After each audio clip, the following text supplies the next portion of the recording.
Año aqui, Bright a cumprir 75 anos em fevereiro.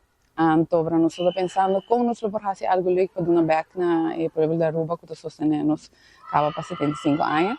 Então, nós sabemos que é um bonito projeto, o futuro ano nós estamos por fazer algo com a Comissão de Direitos de Mulher. Então, aí que nós pensamos com mais melhor para dar muito lang breakfast, para sobre a maneira minha mãe disse, muito com hamburger, muito com sonho, muito estudia. Então, nós pensamos, nós vai trazer bonito breakfast e tem baque de pão, que nós podemos usar depois para vir escolher com ele. Nang pão, nós queremos bisa danki também na Martin Trading, que ajuda-nos com queijo e Nutella. Então, esse aqui para nós trazer doce breakfast para muito lang.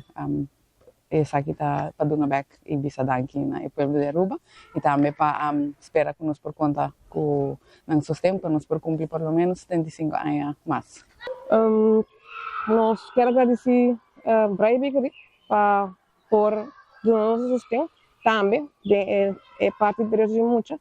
Nós temos 3 anos cada partnership junto com nós e nós estamos dando breakfast na escola total de 8.389 mucha hiring breakfast. Nós estamos lo que nós estamos é conscientizar o povo, de poner o desenho de direitos de mulher riba é parte de pão. Nós estamos sumamente orgulhosos, nós estamos sumamente contentes com isso aqui.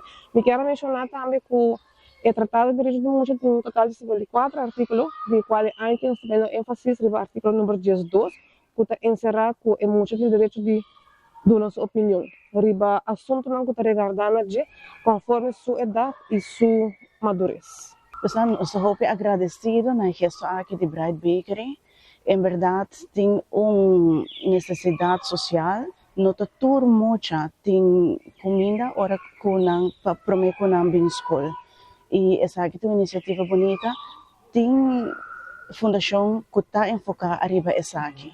E aqui me pode remarcar que a base escola estava ativo, educando tocante e direito na dia muchanan, organização também estava ativo tocante essa aqui. E maneira minha colega visa, comissão mens a enfocar arriba artículo 18, onde nós organizamos simpósio, especialmente para profundizar arriba essa aqui. Diferentes jovens a participar, na oportunidade de expressar, mas comunicar a nós, diferentes profissionais presentes que cocina não te deseja. E mensagem clave estava incluir-nos em vossa decisão. Tem necessidade para mais ação para aportar na jovem muito com limitação.